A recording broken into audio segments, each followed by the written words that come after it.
Hello मेरे प्यारे दोस्तों, आप सभी को मेरे यूट्यूब चैनल कहानी का खजाना में स्वागत करती हूँ। आई होप आप सभी लोग खुश होंगे, स्वस्थ होंगे। चलिए दोस्तों, आज आप सबको मैं एक नई कहानी सुनाती हूँ। मेरा नाम अरविंद है। मैं 26 साल का हूँ और अपने भैया के साथ उनके घर में रहता हूँ। भैया की शादी को 3 साल हो चुके हैं। उनकी पत्नी मोहिनी 25 साल की है। मोहिनी इतनी खूबसूरत थी कि उसे देखकर कोई भी पागल हो जाए। मेरे भैया ट्रक चलाते हैं और महीनों तक घर से बाहर ही रहते हैं। एक दिन मैं बाहर आंगन में खटिए पर लेटा हुआ था। तभी भाभी ने आवाज दी, अरविंद जरा मेरे काम में मदद कर दो। उस दिन भाभी ने एक पीली रंग की गहरी गले वाली सलवार सूट पहनी थी और काम करते वक्त उनका दुपट्टा नीचे सरक गया। मैंने मजाक करते हुए कह दिया, भाभी आज तो आप कमाल की हॉट लग रही हो। भाभी हड़बड़ाई हुई बोली, अरविंद ये क्या बोल रहे हो? लेकिन उनकी आंखों में शरारत थी। मैं भी धीरे से उनके करीब जाकर उनकी गालों पर चिमटी कर दी। भाभी ने फुसफुसाते हुए कहा, अरविंद कोई देख लेगा। मैंने महसूस किया कि भाभी की सांसें तेज थी।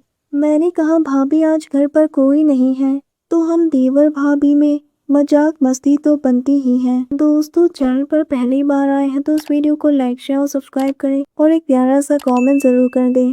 भाभी मुस्कुराती हुई बोली, अरविंद मैं अच्छी तरह से जानती हूँ कि तुम कौन सी मजाक की बात कर रहे हो।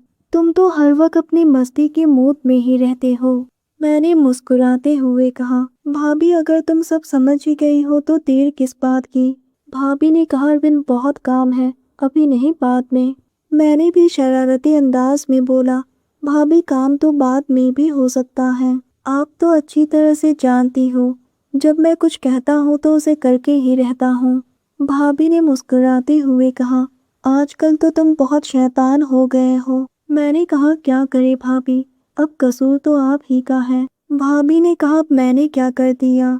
मैंने भी हंसते हुए कहा, भाभी आप इतनी खूबसूरत जो हैं। भाभी मेरी बात सुनकर मुस्कुराती हुई अपनी नजरें नीचे झुका ली। फिर मैंने धीरे से भाभी की नाजुक कमर पर अपना हाथ रखा और उन्हें अपने करीब खींच लिया तो वो एकदम से सिसक उठी। फिर वो हाथों से हाथों का छूना और उंगलियों से उंगलियों का मिलना, हमारी लबों से लबों का टकराना, वो नाजुक कमर को कुदकुदाना और धड़कनों को महसूस करना एक बहुत ही प्यारा एहसास था। उसके बाद धीरे धीरे हमारी शरारतें बढ़ने लगी और हम अपने खूबसूरत लम्हे में खो गए, जो कि हमारे लिए एक बहुत ही नया और अनोखा अनुभव था। हम दोनों बहुत ही खुश थे और हंस रहे थे। हमें किसी भी चीज की कोई डर नहीं था। हम दोनों की अटखेलियां तो बढ़ती ही जा रही थी। हमारी हंसी की आवाज पूरे कमरे में गूंज रही थी, मानो हमें दुनिया की सारी खुशियां मिल गई हैं। पूरे घर का माहौल ही खुशनुमा बन गया था। दिन भर इसी तरह से हंसी मजाक और अटखेलियां में ही निकल गया। हम दोनों हाफते हुए एक दूसरे की बाहों में थे। भाभी ने हंसते हुए कहा, अरविंद आज तुमने मुझे एक औरत बनाकर एक बहुत ही मीठा और प्यारा एहसास दिलाया। शाम ढल गई और भाभी अपने आप को संभालती हुई फिर से अपने काम में लग गई। भाभी की चेहरे पर एक अलग ही चमक थी। कमरे की दीवारें हमारी अटखेलियों की गवाह बन गई थी। लगता है ये सिलसिला अब रुकने वाला नहीं है। दोस्तों, आप सबने अपना कीमती समय निकालकर इस वीडियो को सुना, इसके लिए आप सभी को धन्यवाद करती हूँ। धन्यवाद दोस्तों।